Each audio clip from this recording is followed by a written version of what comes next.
Edutainment podcast on Cape Conscious Media, episode 13. And today we are lucky is such a weird word. We are just privileged to have Dr. Randall Ortel all the way from Manenberg. He blew up in the news recently. The headline was from taxi driver to doctor. It just shows the contrast. And Mr. Ortel, lovely to have you here. Thanks, Chair. Thanks for having me on Cape Conscious Media. Yes.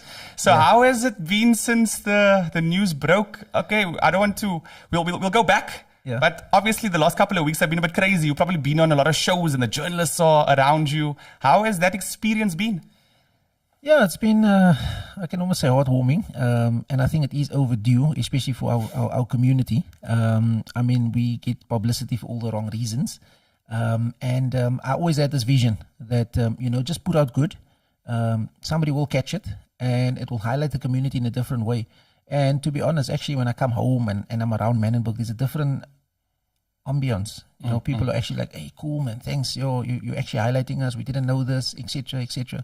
So, I think it just feels good that I'm being used as a tool or as an instrument to just highlight my community. And I hope that there are positive spin-offs. I know there's a lot of people listening to my radio interviews, and every time I'm on air at a specific radio station or any radio station, the comments that comes in is always positive. I've never had any single bad comment. I hope it won't be on this podcast, but definitely not. Yeah, there's nothing that I needed to defend or anything like that, because the story is just true, and this is just me. So give us the start. What school did you go to? You grew up in Manenberg. Yeah. So give us a story about your youth, and I'm sure that from a young age you probably were a little bit more academically inclined, or was it something that just came a bit later into your high school? Just tell us a bit about your schooling. No, I think you're right. I think I was always academic. I just remember getting all the diplomas, first in class, that type of thing. But yeah, I grew up in Manenberg, and I always emphasize, and I think this phrase has stayed with me for the last year or two. I always emphasize that I grew up in the cement roads of Manenberg, because we've got that cement roads, that's the white roads, not black tar. So that's where we grew up. Our roads are still not refurbished. Since then? Yeah, since then. Ever since I can remember. And I always tell people, like, if your road is tarred, you're either staying in Sherwood Park or Primrose Park, which is Manenberg Extension, but it's not really Manenberg. It's the fancier part. It's Ikupa Isis, say, So, people can purchase those houses, or they used to purchase those houses back then. And the houses that we stayed in is the 2-bedroom council houses, So, that was given to the people at the time. And and I say, if your road is refurbished, then you're staying in Manenberg Upper or Upper Manenberg. But I grew up in Manenberg, played in the roads. Played in the streets with friends and everybody. And my primary school was Primrose Park Primary in Manenberg. And that's where I was. I cut my academic teeth there, I could probably say. I always used to do those maths Olympiads and those type of things. And then I went to Rhodes High School in Mowbray. Okay, I got you. And your school experience, coming from the Cape Flats academics, I don't want to generalize, but I also come from Strandfontein. And it's not something that is the cool or popular, thing. It's just, you moet school toe gaan. How was it different for you? Did you have any inspirations? What made you Randall Ortel at a young age achieving in school? No, I think I just loved school. I'm an inquisitive person. In school you learn, new things compared to being at home. I stayed at home once or twice. When you're sick or so on. Nobody's in the street. So, that's the most boring time at home, because everybody's in school. So, I'll rather be at school where I'm around people. And I think that's probably, I'm a people's person. I like communication. I like talking to people.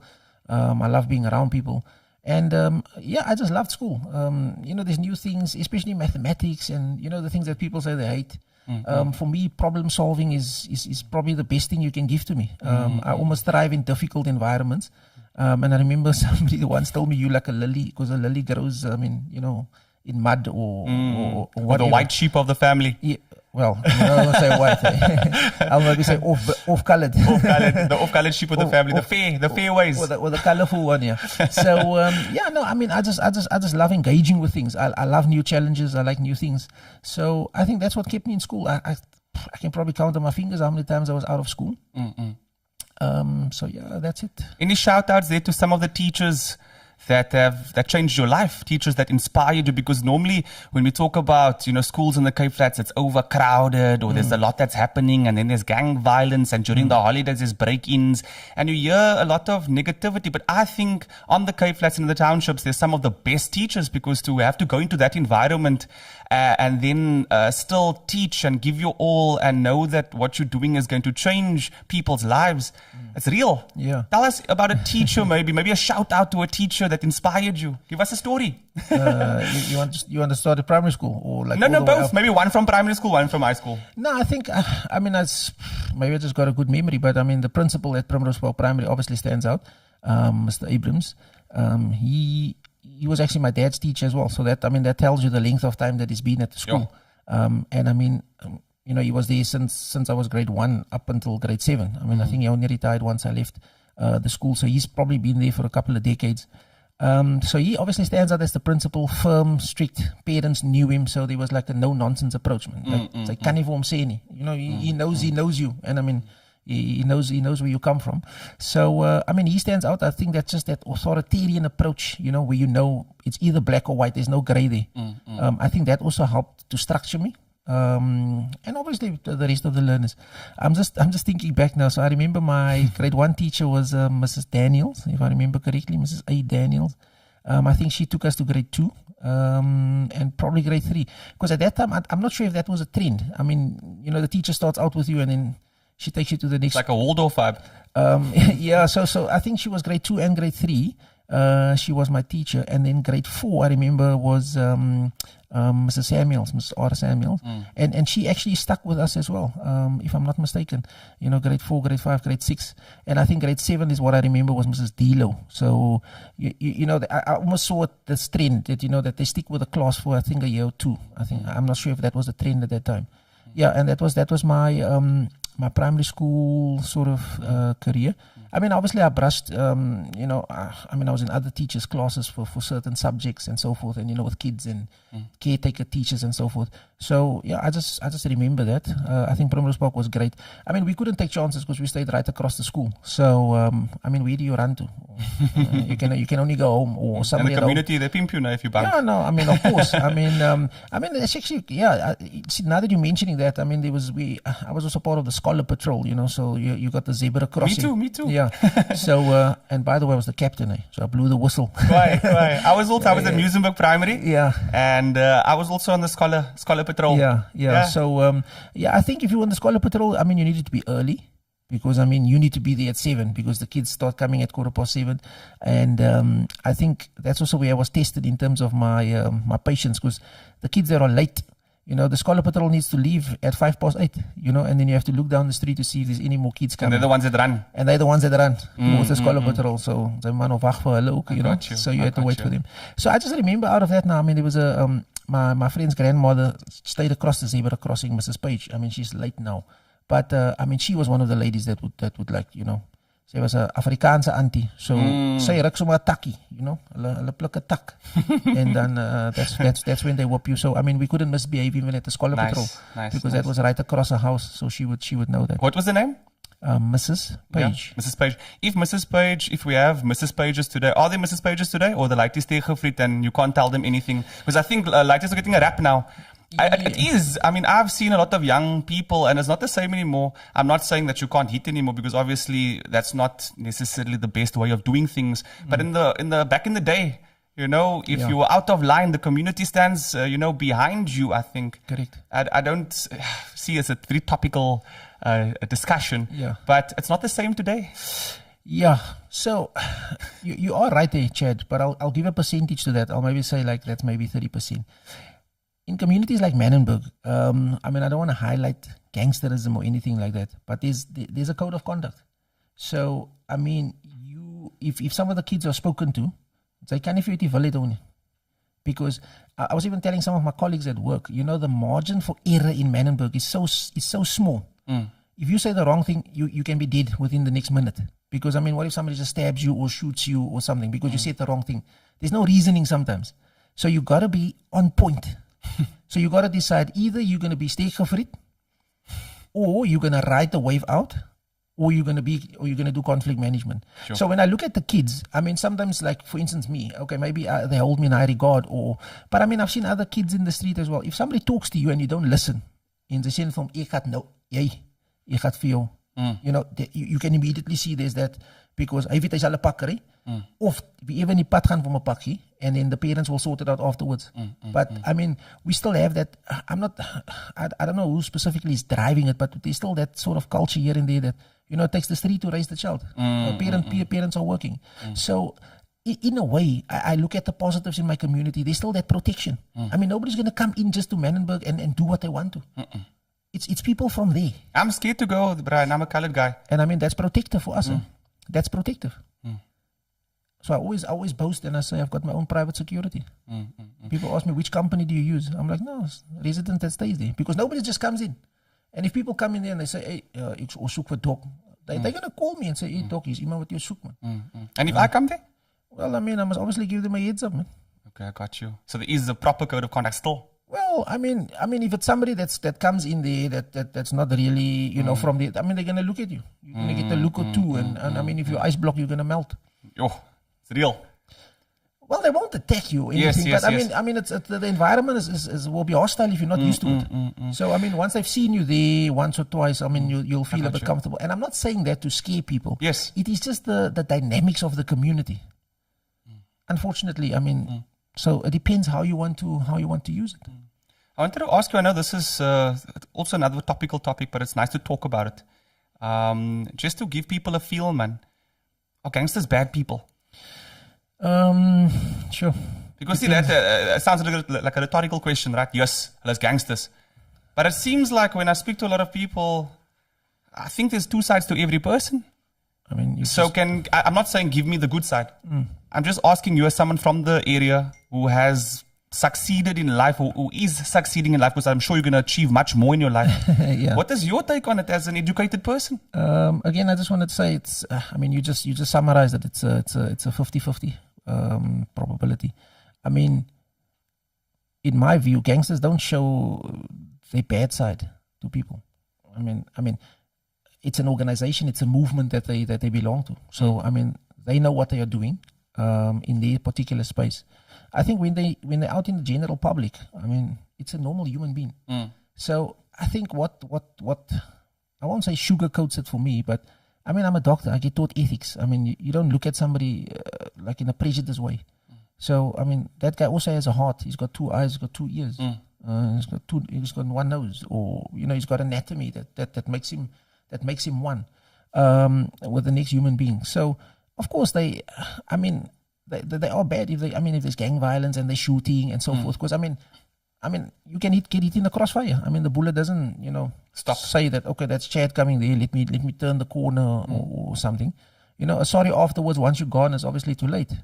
So it depends the way you look at it. So you know, the generation that's obviously in leadership in Manenberg nowadays is people that I went to school with. So I mean that's sort of my level. I mean I talk to anybody. I mean I call them, they call me. But the conversation is either medical, or it's something to do with the community, or it's about sport, or it's a food kitchen, or you know, whatever. And again, I mean, it's I picked it up in my academics when I did my masters. Now, I mean, if you do community projects, you got to deal with the stakeholders. So whether you like it or not, gangsters are stakeholders. They're people in the community. So I mean, I know of many companies that saves money on security because people in the community just looks after the project. And there's no expenses on security. Sure. Well, there might be other expenses, you know, paying for this, that, and the other, you know, uniform, getting a guy to obviously sit there, and you know, like a different form of security. But yeah, so in summary for me, I'll say gangsters are 50-50. It depends what they portray in the community. So we've got this notion in Manenberg where we call you out, but we don't call you out in public to embarrass you. I mean, we'll speak to you. We've got strategic groups that we work with. So I mean, if you're terrorizing the community, we'll make you know that, look, I mean, your behavior is not acceptable, and we'll get in touch with your leadership or with whoever you affiliate to, and that will be sorted out in a specific way. Because remember, the community still protects, you know, unfortunately, you know, or fortunately, I mean, these people are part of the community. So the community doesn't necessarily just isolate you and put you out there. So the choice is yours. You either work with the community or not.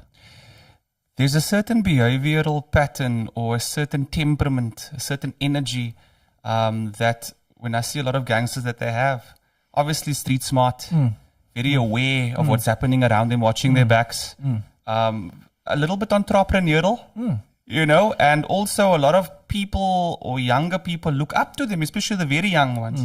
So how do we channel, the energies of the young people and take them away from gangsterism, but still keep those qualities? I've got a simple analogy to that.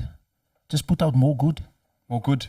I mean, in medicine, you get medications that compete with each other. We call it antagonism or, So that's exactly what I'm doing. Or that's my aim. Maybe now people know what I'm doing. I never verbalize it to people because you don't want to come across as you want to brag or you boast or this. So what I'm just saying is like the graduates, the people that has graduated from Manenberg, be visible. Give the lighty something to look at. So let's compete with the image that is out there because it's going to take us more energy to fight that image. Why do we want to fight that image? It's there. It's inculcated in the community. So why not show a different image? Sure. Remember, people go after trends. So for me, it also took me a long time to decide, okay, let's buy a fancy car or let's, let's do things that's trending. Okay, Gucci or Louis Vuitton or whatever. It took me some time to decide on those things because initially it wasn't appealing to me. I was a student, I was studying, I drove a taxi. Of course, you wore Nikes and whatever that was around at that time that was affordable. I made a decision probably 6 years ago to go into fancy cars. So the kids have But you're a car man because you drove a taxi, so you thought, when I put this taxi away, I'm going to get me like a Beamer or something, right? Yeah, so I drove a Mercedes before that. I drove a A45, like the Verpa, like they call it, So, I could already see that, when kids see the car, their faces light up. So I was working towards my goal of just trying to show out something positive. Gotcha. And what I like about that, I've actually set that as my own goal, that kids look at me. So the pressure is on me to put out good all the time. Sure. So I use that as my boundaries. So, you won't find me do, absurd stuff, in front of kids. I always try to, not that I'm hiding anything, but just to try and put something positive so that people can see it. I like it. I think sometimes I refrain from, promoting the high life. But you worked hard. You were a doctor. You have a nice car. It also puts that perception that only if you're on the Cape Flats and you're driving a quiet car, it must be, drug money. It must come from under the table. So I'm thinking for kids, they see that car. That's what they're naturally attracted to. Yo, it's a quiet car, young. And then they see doctor. So for me, it's like, I just realized now it's actually cool. Yeah. So that's why I said I was hustling with that point for a while. I initially drove a Toyota, a bubble. You modified, you put on Eagle mags, I had a 212-inch subwoofers in there because, of course, before that, prior to that, I drove a taxi. I had 4 12-inch subwoofers, so I know what sound is. The ears okay? My ears are solid. Yeah, because I remember when I had a 2000 watt Star Sound and a 1000 Sony Explode. And my ears, it used to zing. Yeah. But look, I don't know who connected your system, right? But no, you guys are the regionals. I was in Strandfontein, someone randomly got it. We were trying to be quiet, man. Strandfontein. Just holler to the Strandfontein guys. Yeah, just connected it here. So I obviously use the professional guys, the fiberglass box and whatever else. But like I said, I started off with a bubble. I just modified it, put Eagle mags and whatever. And then I went to a Ranix, the RSI. That was for me a huge upgrade from my bubble 1.3 to a Toyota RSI, with the VVTi and the lift and all that sort of stuff. And then from there I went to the Mercedes. And so I didn't have a lot of cars. And this is probably my 4th car. But like you're saying is that is my analogy. I can't fight with anybody. It takes away your energy. I'm looking at complementing the community. And so with whatever's in the community, I'm using that to complement me. So we complement each other and we just put out some good. Remember, as colours, we were already on a back foot. Apartheid, we were just forcibly removed. So I've got no experience of that. I wasn't tangible at the time. It's only what I read, what I hear. So I needed to internalize that and think it through for myself. I mean, do I feel angry? Do I feel upset? Do I feel happy? Do I feel sad? What am I going to do? How am I going to respond to this? Ek kan nie kwaad raak, ek was nie daar nie. Hulle het vir my geruk en gepluk of whatever nie. I mean, that happened to my grandparents and my parents. But it didn't happen to me. So I needed to think about that carefully. And what I'm just doing is you know, third world countries is countries that's history in the making. So I want to be part of history. Absolutely. Yo, that's beautiful. Coming from the Cape Flats and now entering a new world, a new socio-economic. Look, you're still saying in Manenberg, which is like, for me, a lot of people say, die eerste ding, ek wil uit daar kom. Yeah. You know, you still in Manenberg. So firstly, I wanted to find out, like, I know it sounds a bit prejudiced and maybe that's my prejudice, but why are you still in Manenberg if you can live somewhere else? Yeah. Is that a weird question to ask? No, I mean, I get the question. It's like, because I don't want to say like, yeah, we must escape, because there's still a lot of beautiful things and that's probably why you're there. But I also want to push through my prejudice and also the prejudice of a lot of people watching. Yeah. Because as colored people also say, nah, you moet uit daar kom. We now moved now to fairways, we moved out of the dusties, you know? Yeah. So someone that's you still decided to stay there. You can afford, definitely, I'm assuming you can afford to move out, but you're still there. So just give us some, insight as to the why. Look, I've been out of the area. I mean, I'm not naive to being out of the area. No, I mean living. Yeah. I'll get back to you now. I mean, I lived outside the area for short stints, where I've purchased property and so forth. Obviously, that's for investment purposes. The reason why I'm back depends how you want to look at it, man. Financially, I mean, my rates is only 150 rand. I mean, the water is we've got those 350 liter water meters, so if you use over that you don't have water, but if you stay under that it's okay. I mean, it was a strategy from the municipality. I believe that's made way with, but I mean, you don't get a serious water bill like me in Musenberg. Well, I mean, I don't even know what the other areas are. I mean, I looked at properties in Pinelands and so forth. The first thing they tell you is the rates is about 3,000 rand. That's mine. So, I mean, why? I mean, if I look at it financially, I mean, that money could go somewhere else. It could. So, I mean, that's the lighter side of things. The other reason why I'm still in Manenberg is the community is tight, man. I mean, I can step outside of my house and there'll be somebody there to talk to. Or, you know what I mean? I mean, everything's right there. I mean, we've got all the amenities. I mean, we've got sewage, we've got roads. So I look at what do I have? And when I move out of the area, what am I gonna have better? Because it's actually gonna be, because if I move out of the area, you move to a gated community, now you must pay levies and it's a security and it's special levies and it's this and it's that. Hier's aan alles hier, man. Like where am I going? And the second thing is this, Manenberg is central. If I go to the airport, I'm 5 minutes away. I mean, I stayed in other parts of South Africa where I needed to drive 2 hours to get to the airport. So what are you thinking? Sure. So if people want to move out of the area, I'm asking them just to tabulate what are they leaving behind? And what about who you leaving behind? Because if you move out of the area, it's like we speak about the brain drain when people leave the country, but that's on a larger scale. But if you leave your area, that's also a brain drain. No, you're right. And I mean, I've actually been sucked in by that notion, because I also have the question, if I leave, who's here? Sure. Now, it depends how you look at it. I mean, some say, it's breaker, or you got an ego. It depends on, who's going to interpret that analogy with me. But what I'm saying is, I mean, if you give back to the soil that is given to you, then you create a legacy. So who am I creating to follow me? It's a simple analogy that I want to use. I mean, I need to get somebody to replace me. I don't need to come and sit here 10 times at Cape Conscious Media. I mean, twice is enough. Then the next doctor must come through, or the next taxi driver, or the next whoever else, architect, or whoever from Manenberg. You must work yourself out of a position, because then you can leave out of comfort. So if we just take Eskom is like a swear word nowadays. I mean, what's the problem? There's maintenance issues. Why? Nobody looked at succession planning, or maybe they did, and other things happened, which is obviously not a discussion for tonight. But what I'm saying is, I'm looking at paying it forward. So whoever I can help, whoever I can connect, it's better. And I mean, there's many articles that shows if you do voluntary work or community work and so forth, the context that you build up, and the ability to work with people and so forth is 3 or 4 times more than if you charge for something.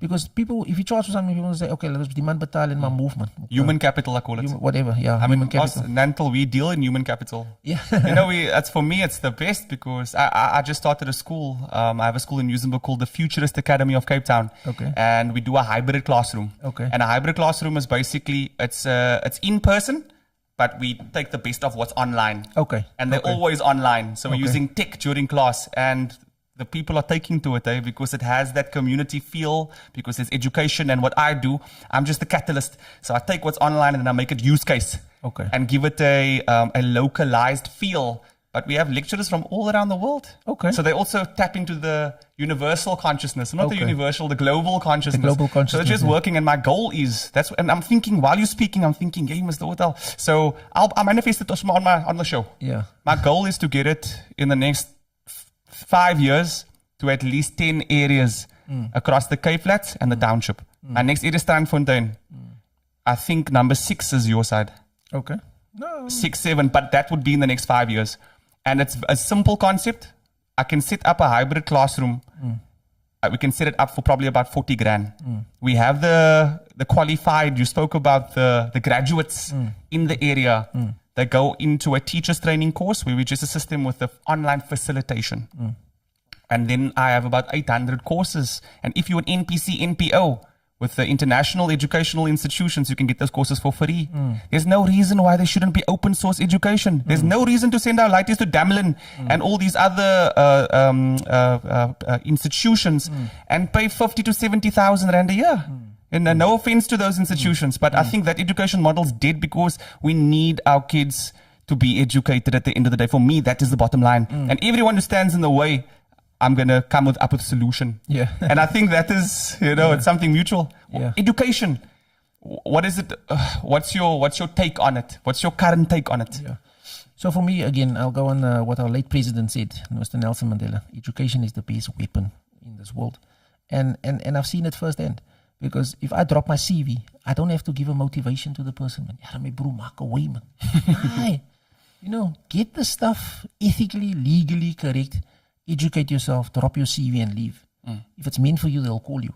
And we know that there's a lot of soft skills that you learn through education, apart from just, studying, regurgitating, writing an exam. Yeah, that's the way of examining, which obviously the world is also moving away from. I mean, there's class-based assessments and all these other, we'll leave that to the educationalists to sort out. But the soft skills that you pick up, for me, that's vital. I mean, I'll just give you some insights. I mean, I had a construction company. Okay, I say I had because I had to leave it because it just became a bit too much for me. But I subcontracted building a school in Manenberg. Yeah. I mean, there was no issues with the guys that worked with me because I did my own QS work. I mean, I even had debates with the QS of the company and said, but that's not how you work out the area of a semicircle. Just because I went to school, I understood the formula. So you can have all these fancy formulas and so forth, but if you stick to the basics, I mean, I worked out my own length and breadths and projected how many bricks and so forth. And I told him there's 52 bricks in a square meter. And the man looked at me and asked me, how do you calculate it? I said, okay, we can count it physically. And then we can also work it out by putting the dimensions of the brick into the area. Those type of things. There's the maths coming off. Yeah, no, that's maths. And I mean, the other part where maths is obviously helping is financially, man. I mean, I'm not going to let somebody crook me. So you can imagine, strong mathematically, streetwise skills. Wie gaat er mee op? I can't. I'll sell your own money to you. I'll sell your own money to you, Chad. That's what they're doing to us. Well, it depends. We need to wake up. Yeah. Yeah. So, collectively. Yeah. So for me, I mean, education is a no-brainer. And it's also, the environment that the kids, that you got to create. So you got to use what's in the community, the resilience that's there, and build on it. So you can't just come with a blanket model and say, ons gaan dit doen. There must be some sort of flexibility with the objective in mind. Because you need to channel. Remember, the kids come from different backgrounds, one mother or just a father. I mean, I know of households that just have a father. Sure. And I man doen alles. You know what I mean? I mean, there's nothing wrong. He gets people to help him, his family or this or that. But I know households, it's a minority. I mean, majority is mother, single mother run households. But, I mean, the dynamics, as if somebody comes into the area and they just appreciate that and acknowledge that this is the dynamics and how can we better work with these kids, it saves you a million tasks going forward. Sure. That's excellent. Are there smaller institutions or education centers or models that we can start implementing into our areas? Because at the moment, if you look at it, if you go into an area, you get a school, a primary school, a high school, you get early childhood development, your creches and whatever else. What else? Isn't that isn't there a learning center? Isn't there a YouTube center where they can upskill on YouTube? Is there enough, man? Because it's nice to implement something, but you first have to have the environment and the resource. And these days, I mean, we have internet connections, Wi-Fi connections, all these courses are free. So what do we do, man? Yeah. So my question to you is, Chad, maybe, and to whoever's listening to this thing, who's advocating for those things? The kids don't know about it. But we that walk the way, we experience that, so we need to bring it back. So I actually want to take the light away from the kids and saying, and not just saying there's a lack of opportunity. I'm asking the people that's exposed to this, what are you doing to bring it back? That's what I'm asking you. And everyone. Well, I mean, if the shoe fits you, then you must put it on. I mean, the I can probably mention his name. I don't think he'll be upset. But we had a ward councillor, Siyabuleli Mamkeli. I mean, I think he was with the DA at the time. Yeah, that he was serving Manenberg. He flew across to other parties and so forth, to the party with the color of the mic that I'm using now. Okay. But he works for a Wi-Fi company, and I mean, he's been in touch with me all the time to try and install Wi-Fi in Manenberg. I think they do it for free. Some sort of company. I just couldn't in the last 2 years, really give attention to that model because I was focusing on my masters, my research, needed to study and so forth. So time was limited for me. But we had a chat not too long ago, about 2-3 weeks ago, and I said, no, look, I'll jump onto it now because these companies like TikTok and those people that actually pays to have these Wi-Fi's installed, because obviously their business model will run, but you'll get more data and more things coming from these communities because things are for free, the connectivity. So I'll just go back to what I said up front.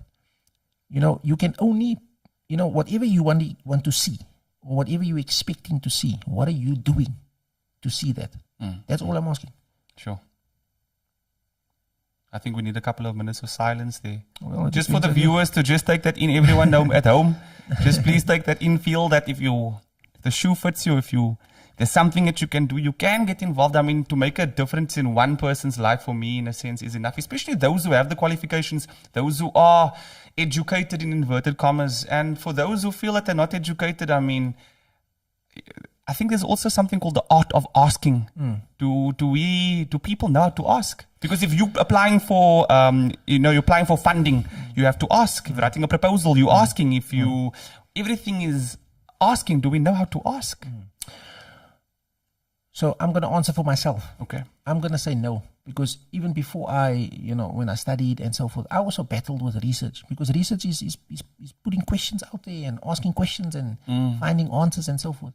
So I struggled initially with research until, you get the hang of it. Somebody shows you, your supervisor, they show you how to do things. And you see how education is a transformative process and a dynamic process. Now that I know how to do research, I'm more confident. Sure. So I'm more confident to ask the questions. So how do I ask the questions? Where's my platform? Who's my research population? Who's my study population? It's my community. And who benefits? The study population. Because you're writing the model from there. You're writing the research from there. You're asking the questions from there. So we're not asking anymore what the world can offer us. The world is asking what can we offer them. Exactly. Because they want to know what is our context. Oh, it's brilliant. Earlier on, you also mentioned that you have your qualifications, you do something, you better yourself, and then you take and you give. And that person will accept you based on what you put out there. Yeah. But then it comes the question, in today's environment, is it enough now to just, in a sense, send a CV, for example, or ask a question? Or do I have to ask the question but also show the answer? For example, when I'm in class, I tell the students we're going to do work preparedness. And then 1 week we focus solely on your CV. But we don't just focus on your CV, we focus on ensuring that your CV is seen, it's on different platforms, and it's received.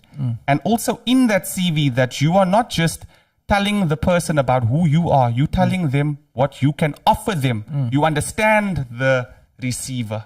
So I think there's also that very interesting, dynamic. Yeah. So, contextually, one has to obviously look at the person contextually. I saw a post the other day on the Manenberg stakeholders group. They said not everybody can be a lawyer and a doctor. People need to be plumbers, electricians, artisans as well. So let our kids work with their hands. And I think that's the first thing that we need to understand and accept and embrace. If kids are technically inclined, then let them pursue that. I mean, I enjoy myself with people that's like DJs or, electricians or, I sometimes look at these guys installing Wi-Fi and so forth. They go on a roof, they go on a crevice, they go here. The way they glue they use the glue gun and like those things is interesting for me. I mean, people obviously look at me operate and think like, oh, that's interesting. Okay. For me, it's the run of the mill. That's why we call it a practice. That's why we call it a doctor's practice, because we do the same thing every day and we practice and we get better with time. With technology, it's probably the same thing as well. You practice, you get better. So I tend to embrace these guys and say, no, man, it's okay. Because smaaks om heel die week to study. Some people can't sit. Sure. And I mean, you have to make the person aware of it. So sometimes if I help people with CVs and so on, look, a CV is just an account of where you come from. It's like your tree. It's not a family tree, it's your tree. Right? What matters is if you get that chance, how are you going to embrace it? What's your strategy? Gaan ze die mense betrap, soos hulle sê? Or are you going to sneak in on them? Or are you going to show them? Or must you still warm up? You need to know who you are in the workplace. Because your CV can look brilliant and then come there, can't talk, stage fright. I still get used to it and so forth. So I like to talk through situational things with people and make them understand and let them have a strategy. The what ifs are important. So that's maybe just the way I grew up. I always needed to have a what if. Now that's also problematic sometimes because it makes you indecisive. But you know what I've learned as time went by is that time will give you the answer if you have options. Yeah. So let's talk about your options, because you finished school, you finished high school, you were a good student, and then there was a period of your life where you were in a taxi. And when I talk about being in a taxi, maybe people say, oh, he came from nothing and he became something. But for me, it's that experience in the taxi that got you to where you were. So what was that journey like and what did you learn? And how was that a beautiful experience? Because I know you're a doctor now, but I think, for me, it's where you come from and that's the lessons you learned against all odds to become that doctor. Because many people became a doctor, but not many taxi drivers became a doctor, so which means that taxi ride must have been lit. So I want to know about that taxi driver. Look, so, I mean, obviously, Chad, I mean, if I just look back, at the time when I was driving taxi, I was very discreet. People didn't know I was studying, apart from the people that was close to me, because, I needed to fit in here in order to make this thing work. And I'm very calculated. So, I mean, I only started driving taxi when I was in my third year of medical school. Oh. So, because, I mean, you need to be 21 to have a PDP. You can't just be 18 and just drive a taxi. So, I mean, there's regulations. And the other thing that kept me in check was, look, I can't have a lot of traffic fines. I can't kill people here, with accidents and those things, because what's the use? I finished medical school and then they pick up on my ID, I've got a criminal record. You can't be registered. So that also kept me in check at the back of my mind. So that obviously kept me at bay, And it's only obviously when I look at it retrospect now as to all the things that I've learned in the taxi. So number one, I mean, when I got my PDP, I needed to go to taxi owners in Manenberg and ask them, kyk, kan ek 'n week vir julle nie? The first answer is obviously no. Wat weet sy is sy ken nie die industrie nie, sy gaan, sy gaan 'n tata loop elke dag en bla bla bla bla. Okay, fine. I mean, you have to take that. I mean, it wasn't cool in the beginning. I mean, because people think, no, taxi ry. Nee, sy ken nie die game. Sy was nie eens 'n gaatsie nie. Sy ken nie die industrie nie. So all I was saying, now give me a chance, man. But I mean, I did that sort of for a month or two to three, checking around and so on. And then I spotted, this family that they do school transport. And I thought, this is perfect, because on Fridays after 1 o'clock, after the mosque time, I mean, there's no school. So the taxi is just parked, and then Saturday and Sundays, the taxi are parked because they didn't use their taxi for going to the shops and so on. That was just merely their business thing. So they would do the school kids from Monday to Friday. And then I approached him, and then the guy was like, okay, cool. Because, I mean, he obviously saw the gap as well. Because now he's gonna get money for his taxi on a Saturday and a Sunday where he would have parked. And for me, it's a benefit because now I'm going to be able to generate funds. And I mean, he had all the permits and everything was in order. Yeah. So, sure. I mean, when the guy told me, okay, I can ride, then I first had that freeze. Like, okay, no, waar begin ek nou? Now we're in now. Like now I'm in. So where do I start now? Right? So obviously I quickly looked through the community and so forth. And daar meet ek my gaatsie. En hy sê so, maar my bro, jy gaat saam jou werk, man. Because ek kan sommer sien, sy so right driver, you know. Alles, you got everything worked out here. Yeah. To say, come okay, right, we go. And I mean, his nickname is Bo. His real name is Bradley. Unfortunately, he's in a place where probably he also didn't think he would find himself. I mean, you know, I still don't know what crime he committed. But I mean, he's incarcerated at the moment. But we still have contact and via his mom and so forth, you know. So I think he might be coming out one of these days. And I already told his mom, you know, it's not that I have something waiting for him. I mean, I need to assess him because, I mean, for the last 10 years, we haven't seen each other. Yeah. So, of course, you know, I mean, I need to work out something and see where he's at, what space he's at, and if I can support him. I mean, driver's license, you know, get a bakkie or whatever. I first want to see what space he's in. But anyway, I mean, he helped me tremendously because, I mean, we were in the taxi, so he taught me the ropes. So what did I have to do? I just needed to listen. I need to pay attention. Sure. I need to watch. I need to focus on the driving. Maybe what's a robot? Tundi, you know. Afterwards, it became a norm. He didn't have to tell me. Sure. I got goosebumps, bro. Yeah, so it's a simple average guy, no education, but that got experience in taxi that guided me. So what was the benefits for him? I mean, he earned double to what the other gachis was earning, right? I mean, he would still get his money. His mom would get her money. We would fill up the taxi. The owner would get the target, like they would say. Dit was die target, my man. No? I mean, I drove a CIA, the fingertip, not the quantum. Okay. No? So the target was my man, 400 Rand. I mean, I think the most I paid was 450. And then the rest was ours. So you can imagine. And then, you know, we complemented each other. He showed me the ropes. He showed me the tricks. I showed him how to be responsible. I showed him how to be ethical. Because there's a lot of things I say, my bro, ons kan nie dit doen, hy's a one way. Ons kan nie dit doen. You know, I also needed to bring into perspective because wat as I know a bus aankom of something, we gone. So I needed to, you know, with my consciousness and my forward thinking and a bit of experience, you know. And he appreciated that. He appreciated that because he just wanted the explanation why. Sure. You know, going in oncoming traffic, you know, when you want to dodge the other taxis and so forth, you know. My bro, gaat gou hier om, man. You know. And when you gave it a why, he was totally accepting of it. Yes, then once or twice I did it, then I realized, hey, but this is dangerous, man. Sure. Do you know what I mean? So then I had to say, my brother, it's all right, man. Ons gaat die weer doen nie. Or we work it out and say, look, let's not go to the main road that time of the day. Because we know this traffic. Rather do a short left here. Or rather turn around in Athlone. Or, you know, do another trip. Go to Claremont or something. So you see, I became more strategic. And afterwards, we build a good rapport with people. And the people skills. Because there came a time waar hy nie eens meer geskree het nie. Dan het ons regulars. You know, you call it regulars. Hy kom net aan en die mense loop oor die pad en sy stop because as jou regulars. Hy het dan net die geld gekollek. And then like here or there we dropped off and there's still more space in the taxi. Dan sal hy nog geskree het.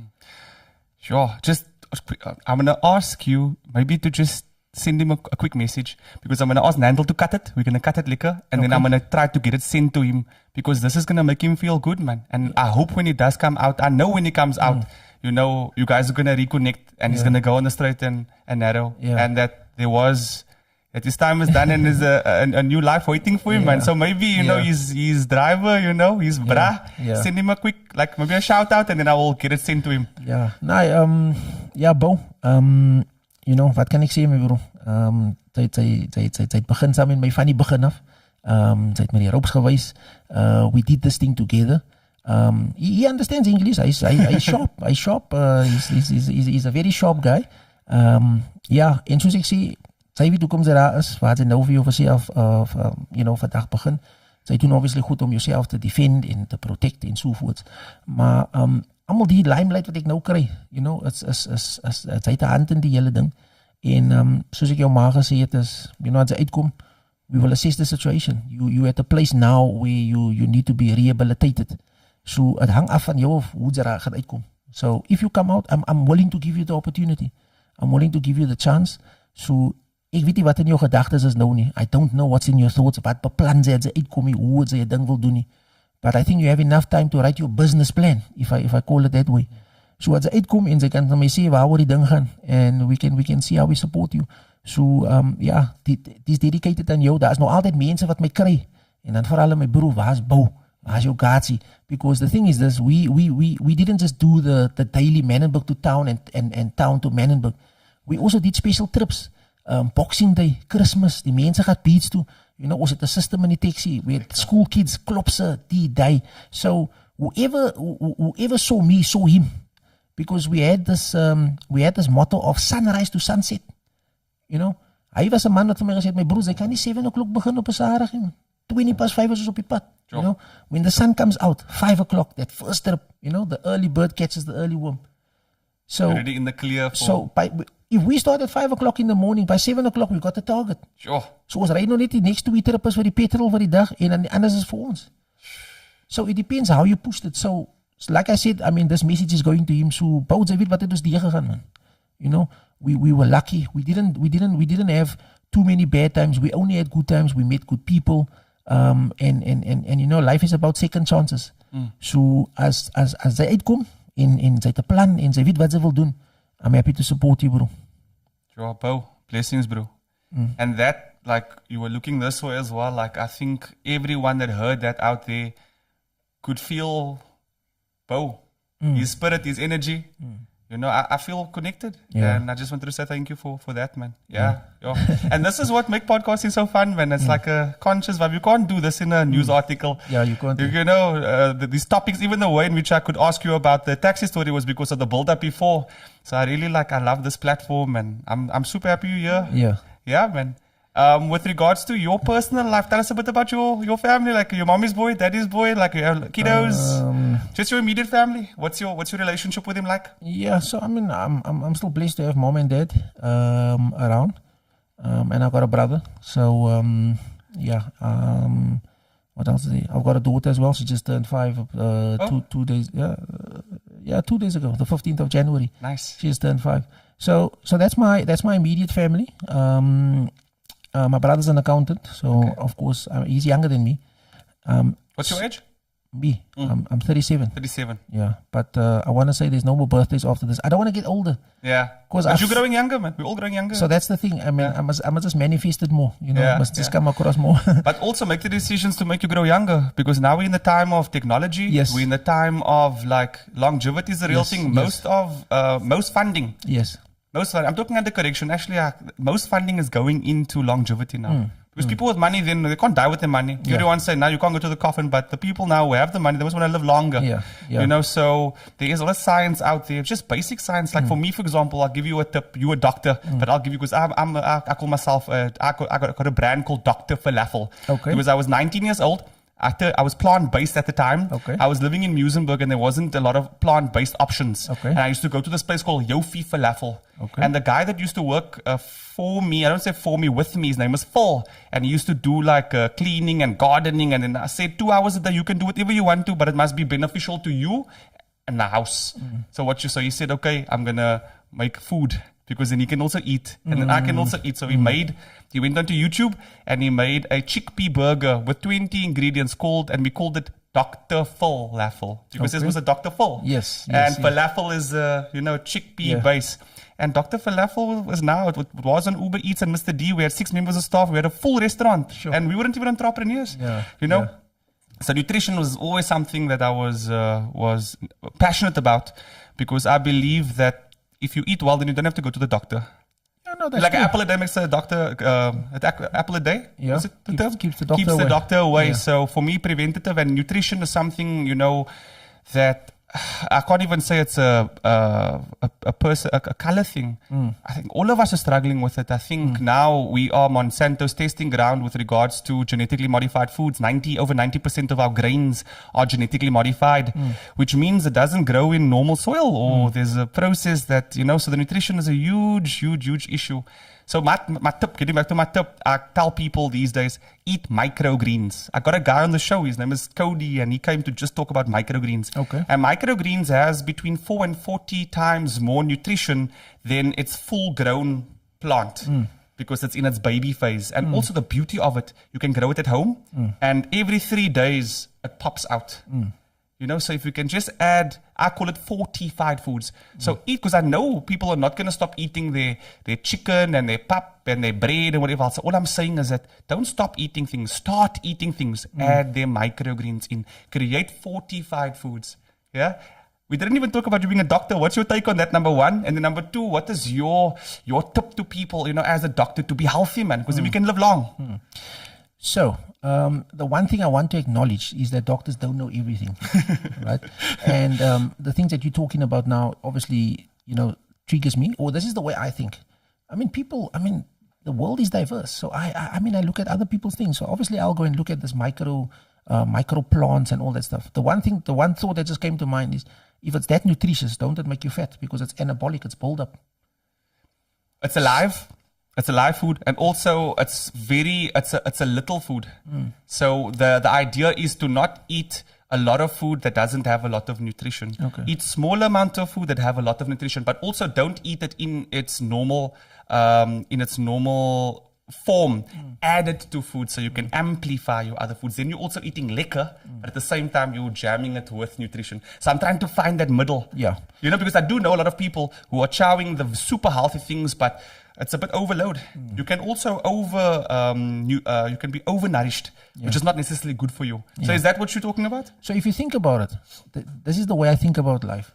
I mean, I needed to ask you now to just give me an explanation of what you said. Is the average person going to do that? They're not. Yeah.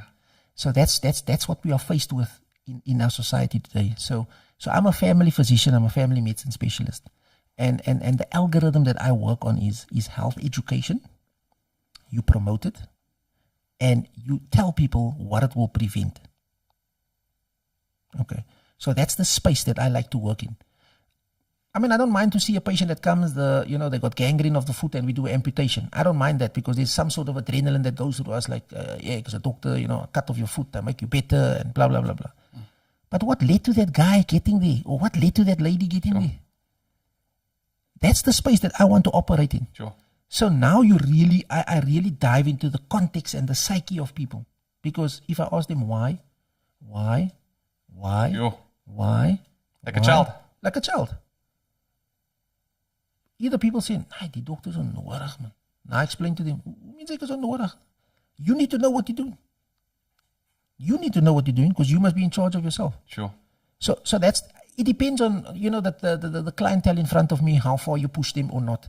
Because I use every consultation to try and learn. Because when I was at Stellenbosch University, and UCT has the same philosophy that you need to be a lifelong learner.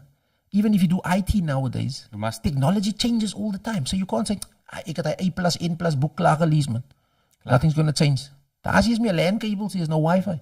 It's wireless. I'm just making an example, So the same thing. So luckily for us in medicine, the human body hasn't changed yet.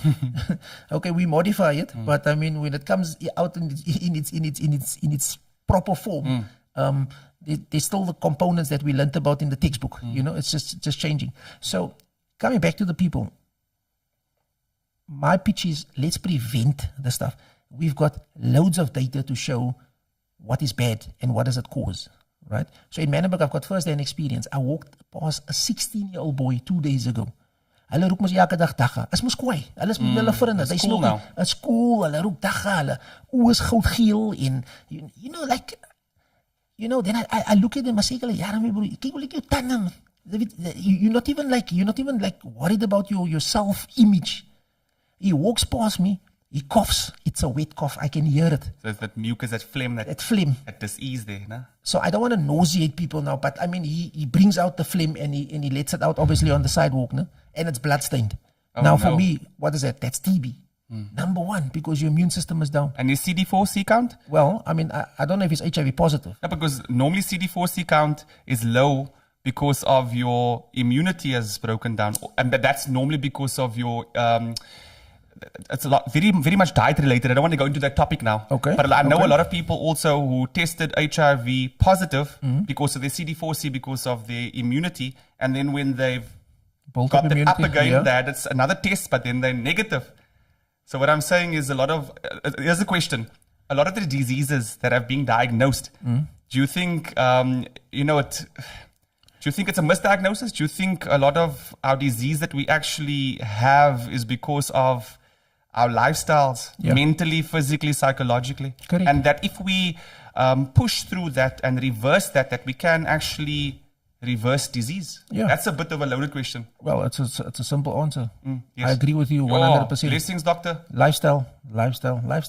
So if you look at a hypertensive, a diabetic, and a patient with high cholesterol, the first arm of management, what do you think is the first form of treatment? Just guess. So I diagnose you now, Chad, hey, you got high blood pressure, diabetes, we need to start treatment. What do you think? What comes to mind as the first line of treatment? It's some form of like antibiotic or No. something that's going to kill it. So that's fine. Yeah. That's fine. So you obviously you're not a doctor, so you're already going to tablets. Yeah. Or to some form of agent that you need to take to Yeah. improve yourself. That's not always the answer. The first answer is lifestyle modification. And what is lifestyle modification? Knowing what you are doing and knowing what's causing this, and stopping it. But as a doctor, because what I mentioned is what you would medically prescribe, which would be some form of antibiotic or form of medicine, right? Because that's what the customer's coming for. Okay. And normally the trend is to treat the symptom, right? It's like, isn't that the medical practice? Or can you as a doctor say, hey, lifestyle change, knowing that person is most probably not, because number one, they offer SASA. So what are you going to eat? You must eat bread, bro, and you must eat pap, because that's what you can eat, and that's not going to assist you with reversing your diabetes. So, a lot of people also, doctors, I feel for you guys, because you understand the patient as well. But that's the beauty of it. So let me tell you that science is always, expanding. And I'm one of the people that always says that medical science humbles you. Okay? Because it depends what researchers finds all the time. Okay? Medical science humbles you. So here's the thing, Chad. If I treat a patient or I manage a patient, it's not just pharmacological. What does that mean? It's not just medication. It's a 3-stage assessment. It's a biopsychosocial. Because this patient might be having headaches. It's tension headaches because they have stress at home. There's no income. They live in a windy house. The husband has an extramarital affair, or there's other kids outside. What tablet is going to fix that? There's no tablet that's going to fix it. But the more you identify those things, the patient then sees what you are saying as the doctor. The headache goes away without medication. So I use a biopsychosocial approach to manage my patients. And that is why I suppose people want to come back to me. Because number one, I can relate with them first. Because as mense hospitaal toe kom en sê, "Hier is toe wat vir hulle vir jou. Wat sê die dokter?" So I first coach my patient to say, what did I say in the consulting room? Because you must have a story when you get home. Sure. How many patients come home and they say, I don't know, the doctor used all these high words. Then you wasted your time, man. Sure. You didn't and see the family doesn't know how to help you? The family doesn't know how to help you. So I come on your level. Before you leave, vra ek vir jou, okay, nou wat gaan sy vir hulle sê by die huis? Sy kom ons nou van my af. So wat gaan sy vir hulle sê? That's a form of management. Man, that's a biggie vibe, and if you don't know, now you know. There we go. So that's management as well. It's brilliant. Brilliant. I mean, that's consciousness, and that's why we formed this media company, because there's consciousness. Here we go. There's consciousness. Consciousness, people think is this hippie term to say, oh, I'm so conscious, universal consciousness. It's not that. It's that, yeah, you can see. I open my eyes, but I don't just see with my physical eyes. There's understanding, there's depth to what I see. And also I'm seeing it from a place of oneness with the other person. What I want for myself, I should want for the other person. So there's no disconnection. So, that's consciousness, man. So I kind of see it as a conscious approach to medicine. Conscious intelligence. Conscious intelligence, yes. Or emotional intelligence. So that also comes from the taxi, eh? From Bo?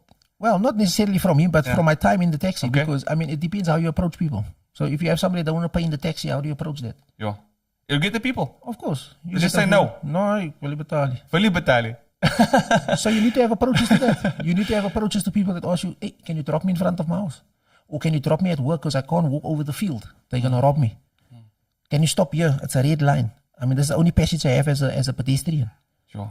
there's different scenarios that happen, and you need to have different approaches. Now, because I have this educational background, I can identify it and I can work towards it. And that was the beauty also when I was in medical school, because I mean, I was 4th year, 5th year, and then final year when I was still driving taxi. Yeah. So you can see why I made some serious money, because I mean, I made some calculated moves. Yeah. I want to take it to the hotline. Okay. I don't know, not the hotline, the social media box. I still haven't given it a name. Ethan Esqua. Such a lekker, informative and eye-opening chat. Yeah. Yeah, when I said a shot. Yeah, no, Ethan, thanks, man. I mean, I want people to have their eyes open. I'll tell you a story about Ethan. Ethan went to Ferndale Primary with me. Okay. Yeah, I remember him. He was a cool guy. Still a cool guy. Very humble and loving. And he's a good MMA fighter, I remember. Okay. I used to train at a MMA gym in Deep River called Takedown. And I sparred with that man. Yeah, he got my legs a few times. So that's martial arts, powerful punch. Yeah, no, that man is he's a machine. That's mixed martial arts. Mixed martial arts, MMA. Yeah. Okay. Nice to have you, Ethan.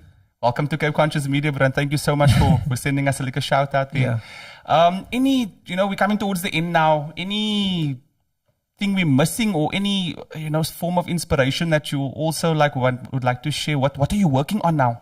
Okay. That you'd like to that you want to open, but maybe in this session, let's manifest it together. Yeah. So look, I've started the Dr. Randall Ortel Foundation. Okay. That was probably about 2-3 years ago. So it's still informal, because I didn't have the time to take it to the next stage, because I was still a student myself. And where the idea was born is basically I spotted another 3 students that time in Manenberg that was also at Stellenbosch University in the medical program. The one obviously qualified, she's an intern, and I think she's doing a community service now. She's somewhere in Bloemfontein. The other one is final year now this year, and then the other one is 5th year. So at that time, 3 years ago, they were still in the infancy, and I just wanted to walk the path with them, because I can remember in one of the interviews I said, I didn't have a doctor that I could go to in Manenberg to ask me to help me with my work or to give me insight. Whatever I have now was trial and error. And then being rectified by people maybe, at a later stage where they say, bro, it doesn't work like this. Because I remember when I went to university initially, I just thought any conflict you sort out with a fight, man. Here, a Moorse club, and then, the thing is sorted out. Yeah. Do you know what I mean? But that was frowned upon. That was frowned upon in that space, because that's not Manenberg. Do you get what I'm saying? So I needed to learn that the hard way, and people actually call you out and say, but you're violent. But then I couldn't understand why am I violent, because this is a norm at home. If you have conflict with somebody, either you raise your voice or you sort him out. Or even girls amongst each other. So it depends also the environment that I went to that modified me. And the reason why I came up with this foundation was to support them. They could ask me the questions. I got the same background. So, we've got the same background. So you can see, okay, who's your ma, who's your pa? Because remember, the other thing is also that I needed to accommodate or to grow with is, my parents never had a son that was a doctor before. Sure. You understand? Like they never, I'm the first, I'm Randall. I was never a doctor and then came back to being a baby and now being a Randall again. So they didn't know how to be parents of a doctor. How has that journey been? Well, they're proud. Is it just pride, or is it like are they intimidated, or do they kind of... No, you can't intimidate my parents, man. Yeah. My dad's just a hardcore guy, man. You can't intimidate. So you can be a doctor, but you still is lighty. So you play on a my duck, man. Simple, like no. And you like it like that, though? No, because some people, they come up and then they look at their parents and they're more educated than their parents were, and they're like, no, my parents can't tell me because you can't even give me advice anymore. But it seems like no matter what, it seems like your dad is that solid guy. No matter what, there's that respect, and there's also that level of authority. Correct. But besides that, Chad, it depends also on your values in life, man. Because I look at my parents, they can't offer me much when it comes to academics or this or the other. But there's something called faith, man. Sure. Do you understand? There's something called faith. There's many times that I cried and I wanted to give up. Then my mom says, lees gewoon nie die toe bly nog by, man. Sure. Om my chapter klaar te maak. I promise you, I won't tell you a word of a lie. The next day in the exam, that's the first 2 questions in the question paper. Only the stuff that I read on the last 2 pages. So there's a higher power. You see what I'm saying? Yeah. So, I'm a Christian. You said I must tell you stuff that people don't know. Yeah. So, I'm a Christian. I belong to the New Apostolic Church. Ek gaat kyk. Ek is ook New Apostolic. Yeah. So, with COVID, I became a online churchgoer, because remember now, I worked in ICU and in the high care units with COVID patients. Ek kan misschien nog zondag kerk toe gaan en ek het Sarah geschift gedoen en die COVID word him. So I needed to be conscious about that. So obviously I lost church going time. And doing the masters and studying while COVID and so forth, the online version became a bit obviously more easier for me to attend. And I also dealt with that because ek is only physically in die kerk, ek kan op die computer. And you can't hear that organ. Well, I connected my extra speakers. Man. Okay, so, for that organ. Yeah, so you can still have bass, so I know quality sound. I got you. But you just can't have the communion. But I mean, you still get the word, and you work with it, and your whole things change. So now people know I'm New Apostolic. I'm a Christian, and I believe in that. And in terms of my parents, man, I think my value is always look. This is my ideology, and you can take me apart if you want to. So you pray to your Creator. Doesn't matter if you Indian, Muslim, Christian, whatever you want to do, right? You pray to your Creator. Your Creator doesn't come down personally, man, to sort you out. He uses people around you. So who's the closest to my Creator is my parents. So if I disobey them, that's then coming from the higher power. Sure. So it's not always that I'm in agreement with him to do certain things. But sometimes we have to make a compromise. But I still try to get the input. And that input is called a blessing. Sure. Because, I mean, I haven't seen Jesus myself. But I see my mom and my dad. Sure.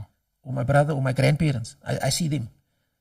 Or you see somebody, a pastor at church. Or, iemand aan die pad wat openluchtdienste or something. I mean, it depends how you believe. It depends on your belief system. So, there's no way I can disrespect my parents. And even my brother. I mean, we run things past each other. Because there's power in unity. And that's the same thing I learned in Manenberg. Doesn't matter who's in the meeting. There's a lot of stuff that we discuss behind the scenes, activities or this or that we're going to run. We have to caucus. Ek is saam met die mense. I'm not a doctor at that point in time. I'm a community member at that point in time. So if somebody else is chairing the meeting, Buta D and the TTD. Full on respect. That's the chair at the time. I need to realize that. And that's also the other thing that I'm telling maybe other graduates that comes through. Because sometimes they do it ignorantly. Like, I come around at this university and I'm 30, I'm doing law. And na die meeting, I say, cool down. Cool down, That's your academic talk. But there's no unique community. So whoever the leader is, that person's also sacrificing time. And they've also prepared. Doesn't matter how primitive it look. Hulle kom in 'n boekie en geskryf en ons kom in 'n PowerPoint. Sure. It doesn't matter the format. But he was prepared or she was prepared for the meeting. So you must respect that. So again, I think that just comes down to your values. Because I was always taught, you must respect your elder. That is, while you were speaking about that, I could feel it fully. I could feel my dad, I could feel my mom and the relationship that we have. And also I could feel my papa here in the studio. For Cape Conscious Media, I'm just a young man here. My papa there is Nantel, Papa Nance, you know what I mean? I also came in, with ideas and this and that. And I also could have come across with that educational vibe. And I just as the months go on, you can ask him, I don't know, maybe I'm talking for myself, but I kind of feel like I'm becoming a little bit, more humble. And I respect the papa. And now I even notice, sorry for making you feel older, Nance. What I notice now, even in our board meetings and whoever I bring into the team, I reiterate that a little bit more because there is that, not authority, it's that respect, man. And there's a huge intelligence there as well. And I mean, he brought Cape Conscious Media into this world and took me in under his wing as a child to assist the brand. Correct. So I also while you were speaking, I felt that connection fully. And shout out to your parents. What's their names? Yeah, my dad's name is Michael and my mom's name is Claudine. My brother's name is Chislin. So my dad was at that time, I mean, maybe is it Mantle or Nantel? Nantel will know. Yes. They did the collectors, man. So I mean, the clothing shops you didn't come to the clothing shop. They came to you. Come fetch? No. They came to sell. Okay.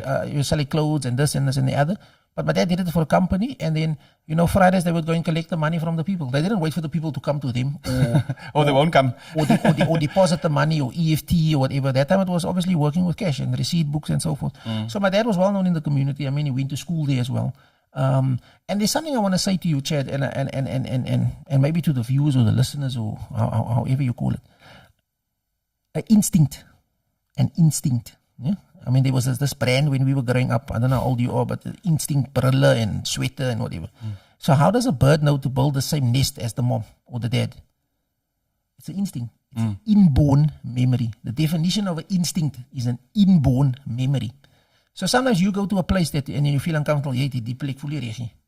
Maybe your parents was there before, and they've got that inborn memory, and it was passed over to you. That's an instinct, man. Yeah. So what am I trying to say here is sometimes you feel off or uncomfortable or something. So always respect your instincts because it's an inborn memory. It's not coming from nowhere.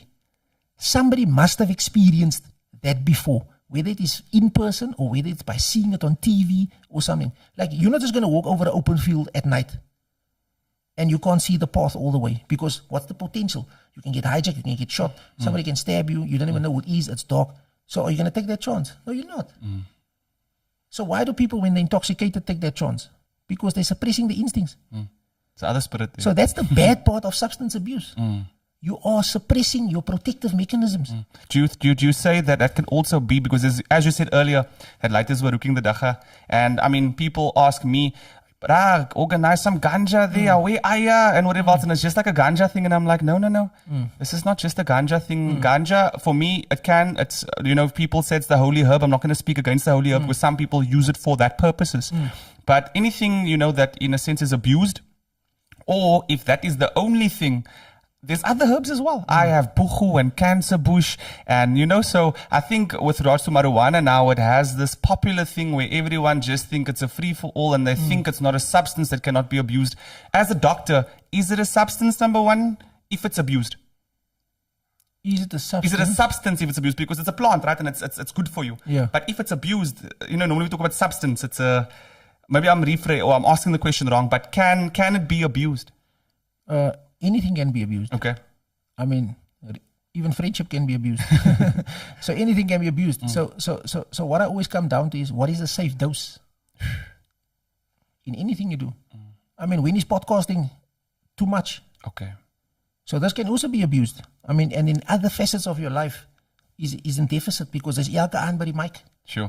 Okay. So I mean, anything can be abused. Work. People work overtime all the time. And then there's a third party with a wife or with the husband because there was no connection. Sure. That's abuse.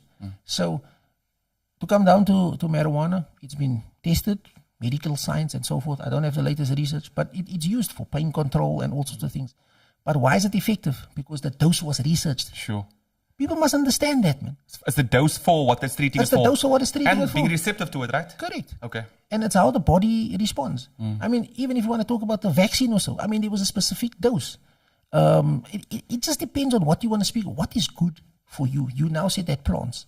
You must eat a little because it's got a lot of... So what's the dose of the plant? Do you understand? So now we maybe work out you must eat 40 micro plants. Is equal to this or that serving. That's where research comes in. So the more inquisitive people is and the more you think abstractly about things, the more you can put things together. And that is how you structure your beliefs, the way you look at life. I mean, you know why wearing dreadlocks. For my, you can say, it's warm of my keppie gaat die passie. Do you understand? Yeah. You got a different reason. Okay, I buy a bigger hat. Yeah. It will fit or it looks better with my sunglasses or whatever. It depends how you approach it. My reason is an extension of my central nervous system. And then also, if you leave your hair, you just leave yourself. I don't touch anything. My beard, I just leave. And my hair, I just leave. Okay, this one, just to make it a bit neater, I did try to fast or make the dread process a bit faster, but your hair will eventually dread. Okay. So it's just also a sense, because when you were young and you were a colored boy, you must set that fader, you must always look neat. Neat for who and what is neat? I also wanted to show that you can also you can be your natural self with your God-given, this is from God for me, and also be intelligent and also be conscious and also not be associated with just smoking dach and break down the norms. So I'm sure you have that energy as well. We are... and that makes the world go round because, no two people are alike. Yes. That makes the world go round. So, come down to respect. I think I'm going to leave it at that. That was a fantastic podcast. I had my goosebumps. I learned so much about everything. And I think also we touched on every topic that's in the press, but in much more detail, getting to know you. And for the listeners to get them to know themselves as well. So I just want to take this opportunity to say thank you very much, Mr. Ortel. You're always welcome on the show. After this, I think Randall's probably going to speak to you about having a once-a-month medical show. I know this guy, but we'll talk about that later. But there's one aspect you missed. Yes. You didn't ask me where I'm going. That was what I asked earlier when I said piece of advice? Or okay, let me ask you the question. Where are you going, Mr. Ortel? All right. So I must manifest this. Okay. So I'm not a politician, or let me rather say, I don't want to be a politician, or I'll try to stay away from that as far as possible. But I want an appointment out of merit. Okay. I want to get into the top structure of the country. Okay. Minister of Health, or I mean, am I going to say now president? I don't know. I mean, maybe some people think I'm dreaming, but I can feel my skin. But I want to get there because I think where I come from, I've learned a lot. Where I'm still going now, I'm still learning as well. So what's stopping me from being to the top? I don't want to get into the politics of, you must have a cadre and a this and a that and the other. I believe if I'm going to get there, then it's an appointment on merit. It's not, via political or let's just say, I'll follow the process. But that's really where I want to be. I want to go from doctor to professor. So I'm probably going to do a PhD soon. And why am I doing all these things? It's just to show people it's possible, man. Sure. I'm a brown-skinned boy, because a colored bra. So the song go out now, it's a colored goose. But I don't really look at color anymore. Honestly, Chad, I don't look at color anymore. For me, I can only speak about me personally. I've moved past that. Because where I work, where I study, where university, there's people from all walks of life. And the beautiful part is you get different flowers, but they make one bouquet. Sure. So why not tap into that? There's many colors in that flag, but there's one South African flag. There's not 10 flags there because there's 10 different colors. It's one flag. Sure. So what I'm seeing is, let me go, man, until I can't anymore, right? My people, they will be the attraction where you're pulling people with you. My community will hold me back because remember, it's a weight behind you. And it's not holding me back in a bad way. It's holding me grounded to know where I'm from and to respect the people where I'm from. But I'm moving. But with that inertia, people will start to follow. People will start to follow. And I want to be that person or even with a group of people with me. I'm not saying remember, I'm not the only academic from there. And there's other people that's been academics before me that's still putting into Manenberg, that I'm still collaborating with. Maybe they just didn't get the opportunity that I'm getting now because this is about opportunity. I can't have my own podcast. You know what I mean? I can have my own TikTok here, but if people don't follow me. Guess what, Mr. Ortel? Let's say, for example, you must ask us, what do you think we're going to say? Just think about it. That's why I said the art of asking. We invited you onto the show. No one that we invited onto the show, do we just want it to be a one-time thing. Okay. So everything I think is very strategic. Not necessarily that I planned it that way, but I think there's definitely some form of divine intervention for all of us being here, tonight. So yeah, man, what you said as well with regards to your influence, it doesn't mean that for me that you're the president of South Africa, I learn more than you honestly, I learned more than you than I learned from Cyril. That's a fact. I'm an educated bro, but literally tonight, I learned more than you than I learned from Cyril. So and look at everyone that's online, that's listening to you as well. You're changing minds and hearts. You're not talking politics. And I think that is... But can I defend the president quickly? Let's defend the president while you're at it. Can I defend him? Go for it. 10 minutes. Now I'll defend him in a minute. The opportunity you're having with me now, did you ever have that opportunity with Cyril? I didn't. Yeah. So I must invite him onto the podcast. So let's look at the context. Yeah. Because, I have opportunity with certain people, right? And only if you see them in the space outside of media where you can really connect with him. Because when he does a family meeting, speaks about COVID, can you ask him a question? You can't. So it's not the same denominator here. That's mathematics again. We can't brush everybody with the same comb.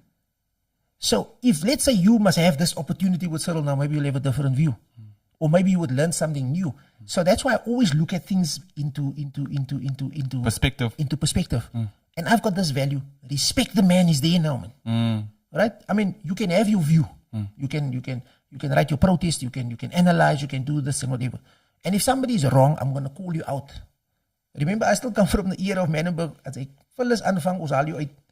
Okay, obviously I need to protect that part because I can't have criminal records and those sort of things. But I'm just saying, I've seen how quickly your life can be taken away. Sure. And then I also see how you can, how you can tolerate people and just let things go and go and go and go and go. So I wasn't saying it in a bad way. What I always say to people is, when you have an opinion, let's try and look at the context, man. I got you. I'm glad that came out as well, because a lot of others at home probably feel the same. A lot of people are probably saying, "Yeah, Cyril, sir. Yeah. I was just like, I learned more." But yeah, like it's all about context. Do you feel like politicians need to come onto platforms like this? Because whenever we see them in the media. And in the media, there's a certain energy. There's questions. Yeah. It's to the point. It's serious. Even me, I can have that media feel if I want to. But I prefer just like, in a sense, relaxing and being vulnerable and using the wrong grammar now and again. For me, that's not the most important thing. You know, so do you think, you know, when people are on top and because you're in the spotlight and because of the current forms of media, the traditional forms of media, do you think that they are restricted? I think they am, but maybe it's also protective because, I mean, you can't just have any politicians just standing anywhere. Mense gaan dan gooi met baksteen of iets, man. You know? But on a podcast, for example, they don't come. I haven't heard. They're on news shows. Yeah. But imagine opening up. I don't know much about. So maybe that's asking him a conscious question about spirituality, maybe, or we don't. The public doesn't see that. So as a leader, do you have to hold back and only show a specific side because you have this voter base and you are the president and there's the receiver and they need to see you in a specific light? Because if you look at politics all around the world, it has a specific trend. And I think that trend is starting to fall. I think the media landscape is falling. I mean, if you look at Joe Rogan Experience, they have about between 9 and 12 million viewers per episode. That's more than CNN combined. Like it's all CNN shows. He has more than all of them. Not just that, now it's more. And podcasting is growing year by year. Myself and Randall did the research with regards to, we did a pitch deck. And it just seems like media is changing. And when media changes, obviously who's going to have to come onto the shows? It's going to be the people in higher places and then they're going to open up. So I think Cyril, as you were saying, he's going to have the chance to come. Yeah, you will. and so again, what I just wanted to say is, I hold myself accountable. I love ethics, so I've read about ethics and so forth. So I hold myself accountable. So it obviously depends on people's context, right? So that's why I say I put out information to my community and I tell them, you hold me accountable to that information because that's the law. So it just depends on the person's ethics. Got you. So podcasting is great. Why they decline the interview, I don't know. But what I can tell you, Chad, if I'm the president and you invite me, I'll come. I'll just have a security, I'll have a security cascade. I'm going to end it off by saying, Cape Conscious Media, all the viewers, the next time I invite Mr. Ortel on is when he is the president. Nothing until then. So you have a big rock to climb. Talks, Lots of love to you, brother. Thank you so much for being on the show. Thanks everyone for tuning in. We'll see each other next week. Yeah. Thanks for having me. Ciao for now. Thanks Thanks everybody.